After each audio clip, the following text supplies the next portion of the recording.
రెడ్డిపల్లిలో సాయిరెడ్డి అని మాజీ సర్పంచ్ నీ తమ్ముళ్ళ వల్లనే ఆత్మహత్య చేసుకుంటున్నా, నీ తమ్ముళ్ళ వేధింపుల వల్ల చనిపోతున్నాను సూసైడ్ లెటర్ రాస్తే నీ తమ్ముడిని ఎందుకు అరెస్ట్ చేయవని నేను అడుగుతా ఉన్నా.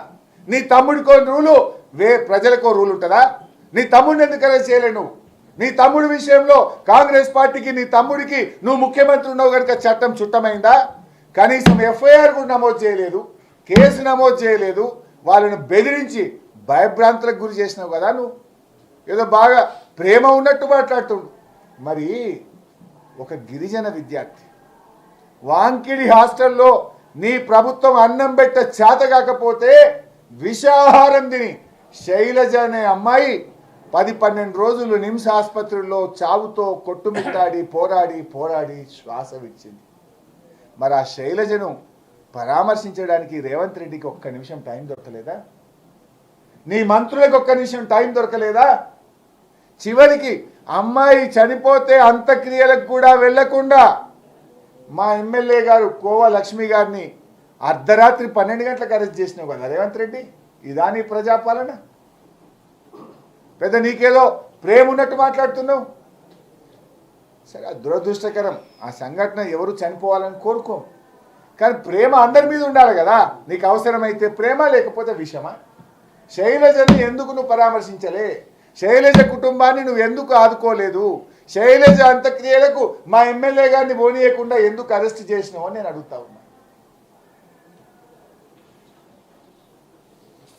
రేవంత్ రెడ్డి అంతా కూడా మొసలి కన్నీరు డ్రామా. అవసరానికి పాట పాడతాడు, మాట మాట్లాడతాడు. ఆయనలో నిజాయితీ లేదు. ఈ అసెంబ్లీ సమావేశాలు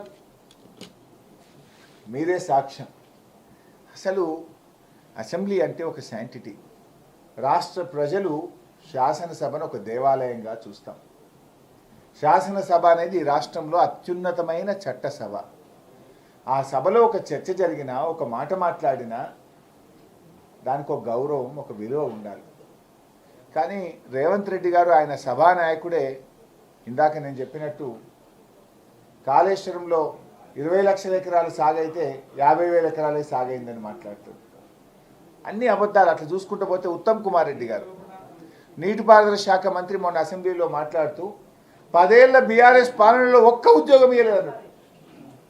ఏమో మాట్లాడాలి? మీరు ఆ వీడియో తీసి ఆయన వీడియో నా వీడియో ప్లే చేసి ప్రజల్లోకి వదలండి. Let people understand.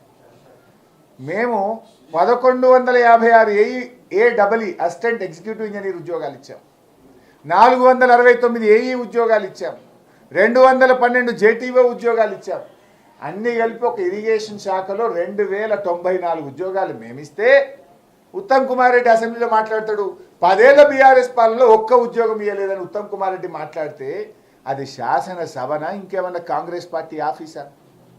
అసెంబ్లీని ఇలా గాంధీ భవన్ లాగా మార్చింది మీరు.